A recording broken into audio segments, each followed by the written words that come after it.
So this is going to be a little breakdown of my 3D workflow and the Photoshop file. I am no professional, so this is not the appropriate way of doing it. You do not have to watch this. And here we go. 3D file is pretty basic. I have my environment and a few lights. What I have here is I'm using this plugin. It's by i2 software called Forest Pro. It allows you to scatter geometry all over your environment, your distribution objects.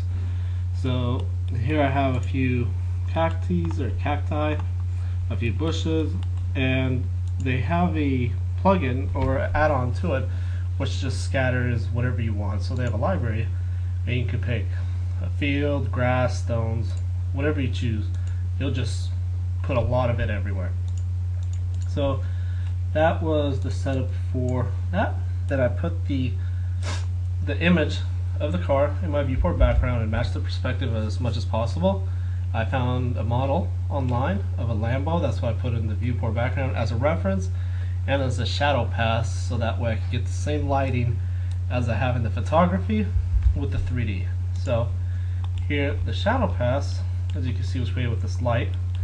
Well, not the shadow pass, the lighting in general. I had one light representing my hero strobe, which gives me the long shadow, and then I have another little light from the back that only affects the model or the floor a little bit, not a lot. And what that does, it allows me to implement a little bit of this backfill on the floor. Then afterwards, I have another thing right here, which is a simple model of the side, and this is what I rendered just to get reflections of the floor as a reflection pass, which I then used to project onto the photography to kind of bring it in together and assemble the environment and then affect the car. So now to render this, I use a plugin for 3 Studio Max named V-Ray.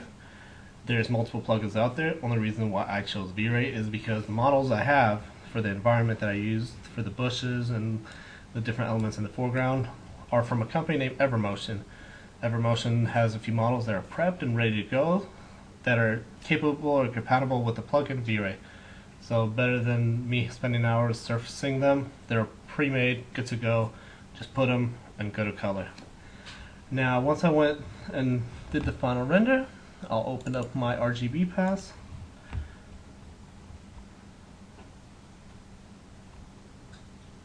And so this was the final render.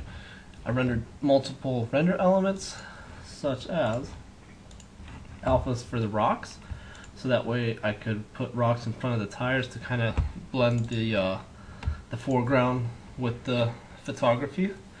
Then I also gave myself alphas for the bushes and the grass, again if I want to blend the foreground over the top of the photography to bring the depth together. Another render element that I like is the ambient occlusion pass. This kind of just adds a little more depth to the details of the render. And then the other one that's very good to have is a normals pass, and this allows me to add light to the elements after I did a render. So for instance, if it's too dark, I can select the angle of where the light would hit it and brighten it.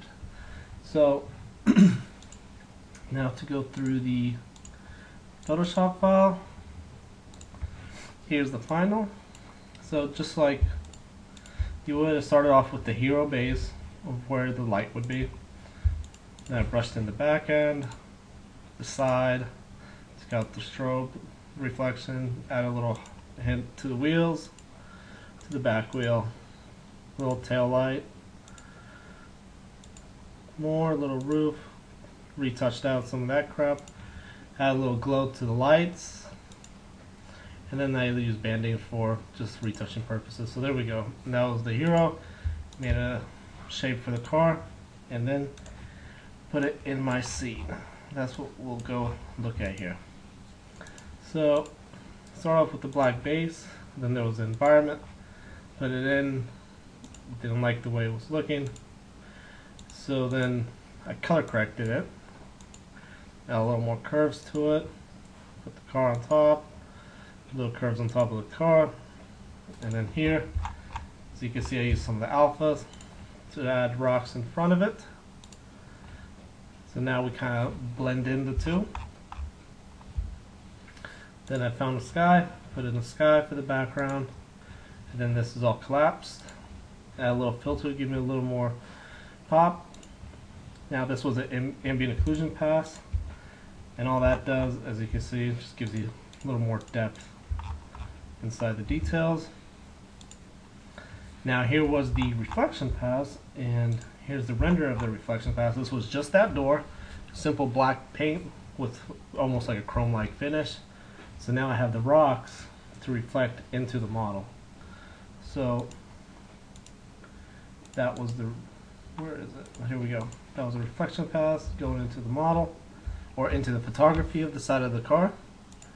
Then I used the normals pass, selected the top of the rocks, which allowed me to add an appropriate highlight to this region to kind of show more of the highlights from the car affecting the ground, to blend in the two. Then a little fake highlight in the side, add a little more. Then this was a little lens flares, add in After Effects using optical flares. Add a little star action to the windows to kind of represent a reflection.